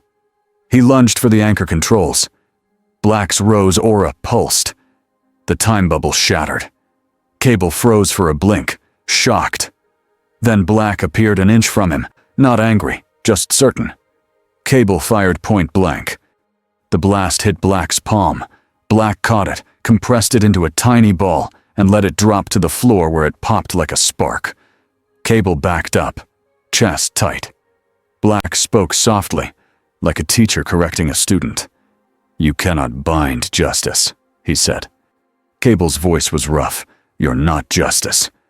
Black's eyes narrowed. "I am divine correction." Across the room, John felt something inside her pull harder. A heat behind her thoughts. A door creaking open. She pushed it down. Not now, she told herself. Not unless. The ceiling split open. Something white dropped into the room. Nimrod. It landed without sound, eyes glowing, armor smooth and ready. It turned its head toward Black. "Adaptation continues," Nimrod said. Black's calm smile returned. "Good," he said. "Learn." Nimrod fired a focused disruption pulse, stronger than before, layered with psychic static. Jean flinched. Storm's wind stuttered. Scott's vision blurred for a fraction. Nimrod wasn't trying to hurt Black. It was trying to hurt everyone else, to reduce the battlefield to 2 pieces. Black and fear. Joan's telepathic defenses surged. She shoved the static away from her team as best she could. Scott gritted his teeth and shouted, "Aurora, focus! Kurt, get civilians out! Beast, find the shutdown!" Beast's hands flew over a panel. "They built it to resist shutdown," he snapped. "Of course they did." Logan slashed through another drone and snarled, "Then break it!" Kurt bamfed a group of workers out of the glass booth and into a back hallway, then returned, eyes wide. "They are locking emergency exits." Storm's voice was tight. "They want casualties." Black hovered between Nimrod and the time anchor like he owned the room now. Gregor's voice came through the speakers again. "Anomaly. You are a threat to humanity. You will be contained." Black looked up at the ceiling speaker with mild amusement. "A mortal speaks of containing a god," he said. Then he lifted his hand and erased the speaker. The room went silent except for alarms. Nimrod fired again. This time it launched a hard light cage around Black, different from last time. It formed in layers, adjusting mid-formation. For a blink, it held. Jean's breath caught. She felt the design. Nimrod had learned from the future line. It had learned from the lawn battle. It had learned from every scrap. Black looked down at the cage bars like he was examining art. "Clever," he said. Then the rose aura tightened. The cage bars bent inward and shattered. Black crossed the room in a blink and drove his fist into Nimrod's chest. Nimrod flew backward, slammed into the wall, and repaired as it rose. Still standing. Still learning. John's hands clenched. "It's using us as its lab," she whispered. Scott heard her. His jaw tightened. "Then we leave it nothing." He turned his head sharply toward Cable. "Nathan," Scott snapped, "can you overload the anchor?" Cable's eyes flicked from Black to the device. "If I overload it wrong, it tears a hole." Scott's voice stayed hard. "If Black uses it, he tears a hole on purpose." Cable swallowed. "Yeah." He pulled a tool from his belt, stepped toward the anchor, and started working fast. Black's head turned. John felt it before she saw it. Black's attention locked. He moved toward Cable again, and John stepped into his path. Not physically, mentally. She didn't try to control his mind. She knew that was suicide. She pushed a message into the space between them, clean and direct. "Stop." Black paused for a fraction of a second. He looked at her, eyes narrowing. "You," he said softly. "You carry something." Jean's voice was steady, even though her whole body wanted to shake. "I carry a warning," she said. "Leave the time anchor. Leave this world." Black's smile sharpened. "Or you will stop me." John didn't blink. "Not alone?" Black's eyes flicked upward, like he could see beyond the ceiling, beyond the building, beyond the planet. He felt it too. The thing behind her. The universe's attention. For the first time, Black's calm expression changed into something closer to respect. "A cosmic judge," he said. John's stomach turned. "It's not your friend." Black's voice stayed quiet. "Nor is it yours." Then the heat behind John's thoughts surged. Not like a choice. Like a floodgate opening because the dam was cracking. The lights in the room flickered. The alarm stuttered. The air pressure shifted. A soft glow rose around Jean's skin, not rose, but a deeper fire. Golden. White hot at the edges. Storm's eyes widened. "John!" Scott's voice turned sharp with fear. "John, don't!" John swallowed hard. "I'm not letting it take me," she said. "I'm letting it speak." She lifted her chin toward Black, and her voice changed just a little. Not different words, different weight. "You are not allowed to cut through this universe," she said. Black's eyes narrowed. "Allowed," he repeated. The Phoenix presence pressed forward through her like a tide. Jean could still think, but it felt like thinking while standing in a strong wind. Black hovered higher, rose aura rising to meet the heat. Two forces faced each other in the center of a human-made lab. It felt wrong. It felt too big for the room. Nimrod, battered but active, turned its head toward John. "New cosmic variable detected," it said. "Recording." Jean's eyes flashed. Her telekinesis slammed Nimrod down, pinning it to the floor, not destroying, containing. Black stared at her with that calm, judging look. "I am Zamasu," he said. "I bring correction to mortal worlds." Jean's voice, carrying Phoenix weight, stayed simple. "And you bring death." Black's mouth tightened. "Death is mercy." Jean shook her head. "No, it's control. It's fear wearing a clean mask." For a moment, the room felt still. Then Black moved. He flashed forward with a speed that would have turned most people into mist. Jean didn't dodge. She didn't need to. The Phoenix force flared through her, and space itself pushed back. Black's fist hit a wall of pressure and stopped. The floor cracked under him. His eyes widened a fraction. Not fear. Interest. He formed his rose blade, sharp and perfect, and swung it at John's aura. The blade met the phoenix fire. The room shook. Not an explosion. A deep vibration that made teeth ache. The rose light resisted. The fire pressed. For one breath, it looked like two colors refusing to mix. Scott's voice cut through the tension. "Cable, now!" Cable's hands moved faster. Sweat ran down his face. He slapped a device onto the anchor and yanked a cable free. The time anchor's hum changed pitch. It became unstable. Cable shouted, "I can't hold this long." Black's head snapped toward the anchor. John felt his intent. It was clean and sharp. He would take it, even if it ripped the world. John's voice turned harder. "Leave," she commanded. Black's smile returned, smaller now. "No."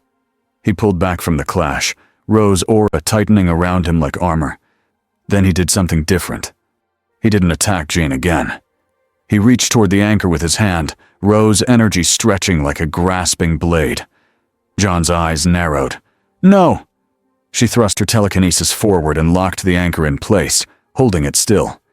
Black's rose energy pressed harder. The anchor groaned. Metal creaked. Sparks flew. Cable shouted, "If that snaps!" Storm's wind surged, trying to blow loose parts away from civilians. Kurt kept teleporting workers through a back hall, pushing them out one by one. Logan planted himself between falling debris and a group of technicians, claws out, ready to cut anything that came too close. Beast ducked under a beam and shoved a worker out of harm's way. "Please," he gasped, "try not to die in the science lab." The worker stared at him. "You're blue." Beast blinked. "Yes, focus." Scott took one step toward Jean. He couldn't fight what she was doing, but he could support it. "Jean," he said, voice tight. "Stay you." Jean's jaw clenched. "I am," she said. She hoped it was true. Black's rose energy tightened again, and the anchor screamed. John felt the phoenix behind her surge, impatient. It wanted the simple solution. Burn, erase, end. John refused. "Not like him," she whispered. Black heard her. He smiled again. "You pretend mercy makes you better," he said. "It makes you slower." John lifted her chin, eyes bright with fire. "It makes me human." Black's eyes hardened at the word. Then the time anchor snapped. Not fully apart, but the stability broke. A thin tear opened in the air above it, like a cut in glass. Wind rushed inward. Light bent. Cable's face went pale. "No!" Black's eyes flashed with satisfaction. Jean felt the tear and knew what it meant. A door. Not controlled. Not safe. But open. Black moved toward it at once. Jean made her choice. She spread the phoenix fire outward, not to destroy the room, but to shape the tear into a single direction. A corridor. A controlled exile. Black paused as he realized what she was doing. "You would cast me away," he said. Jean's voice was tight. "I would stop you from breaking this world." Black's rose aura flared. "You cannot stop a god." John's eyes burned. "Watch me try." The corridor stabilized. It pointed into emptiness. Not the future they had seen. Not Earth. Something quieter. A pocket of dead space between places. A place with no people to judge. Black hovered at the edge of the corridor and stared into it. For a moment, he didn't look angry. He looked thoughtful. Then he smiled, calm and cold. "A cage," he said. "How mortal of you." Jean's voice softened, just a fraction. "It's not a cage. It's a boundary." Black's eyes flicked to Scott, to Storm, to Xavier's distant mind touching the link, to Cable's shaking hands, to Kurt's exhausted face, to Logan's fierce stance. He took them all in like a judge reading a final record. Then he spoke, clear and calm.